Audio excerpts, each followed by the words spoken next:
Hello everybody and welcome to another Nephilim build. Today we're going to lock in as Psylocke from X-Men Comics. Except, real quick, I've mentioned I'm not a big comic reader. I've mostly just seen the movies and some of the animated stuff.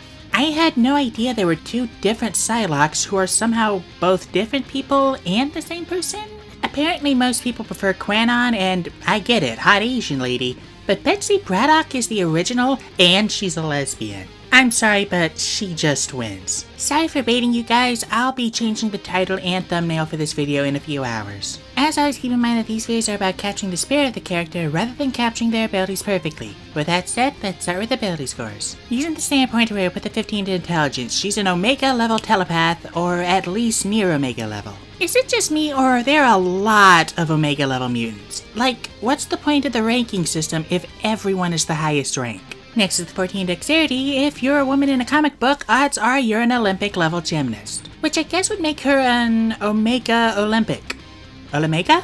Added that, we'll put the 13 to wisdom. We need at least some mental fortitude. We'll put the 12 in constitution and the 10 to strength and dump charisma. She got fired from teaching because of anger issues. For race, she's half mutant and half otherworlder, neither of which are technically human. So we'll go with custom lineage, putting our +2 to intelligence and taking the telekinetic feat. Starting with a +4 in one of our main scores, that's always fun. We'll also take perception and speak common and deep speech. We'll make a custom background taking athletics and acrobatics and speaking celestial and infernal. Because why not? Lots of gods and devils in comics. Moving on to class, we're going to start off as a wizard. We'll get wisdom and intelligence saving throws, pick arcana and insight for skills, and be proficient with wizard weapons. At level 1, we get arcane recovery and 3 cantrips. We'll take message for some telepathy, French for brainwashing, and mind sliver for some minor mind blasts. We'll also prepare 5 spells, taking shield for a barrier and mage armor for the Captain Britain suit. How did I never know there was an actual Captain Britain? I thought that was just what Peggy was called in Marvel's What If. Our other spells will be blanks, starting off strong here. We're now going to multiclass some monk, getting simple weapons and short swords. At level 1 we get martial arts and unarmored defense, and level 2 we get key, unarmored movement, and dedicated weapon. This will let us use a longsword with dexterity later.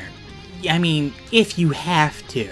We all know what spell is coming. We're now going to multiclass to rogue, getting light armor, thieves tools, and persuasion. At level 1 get sneak attack, thieves cant, and expertise in arcana and acrobatics. At level 2 we get cunning action, and level 3 we get steady aim and our roguish archetype. We're going to go with soul knife, getting psionic energy dice, psi bolstered neck, and psychic whispers. But more importantly, we get psychic blades. We'll come back to this. Back to wizard at level 2 we get our arcane tradition. We're going to go with blade singer, getting performance, longswords, and blade song. We'll also draw another blank.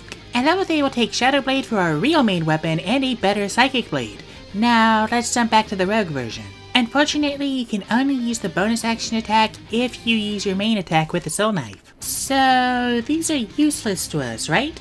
Nope, because they still make for a good psychic ranged attack. Almost like Mind Sliver with an attack roll. Plus we're gonna have a few other concentration spells, so we're gonna want the backup for when we can't use Shadow Blade. Speaking of spells, we have blanks to trade in. We'll take Mind Spike for another psionic attack, detect thoughts because telepath, hold persons for psychic paralysis, and shatter for a psychic burst. At level 4 we'll cap our intelligence just to nip that in the bud. We'll also take Blade Ward from her shield, suggestion for mind control, and invisibility because apparently she can do that. At level 5 we'll get Fly, which is the main reason we need Soul Knife as a backup weapon. At level 6 we'll get Extra Attack, proceed with the Blade Ward spam, and take Hypnotic Pattern. There's a bunch of spells we could take for illusions, but this one feels more appropriate for the psionic flavor since you're specifically fucking with their minds to do it.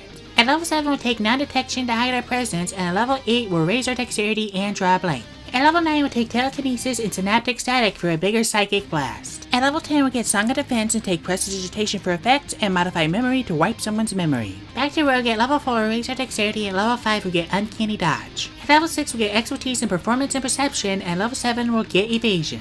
Lastly at level 8 we'll cap our dexterity. Now that we're level 20, we finally have our modifiers. For inventory we'll take an amulet as a spellcasting focus for the Amulet of Right and a longsword.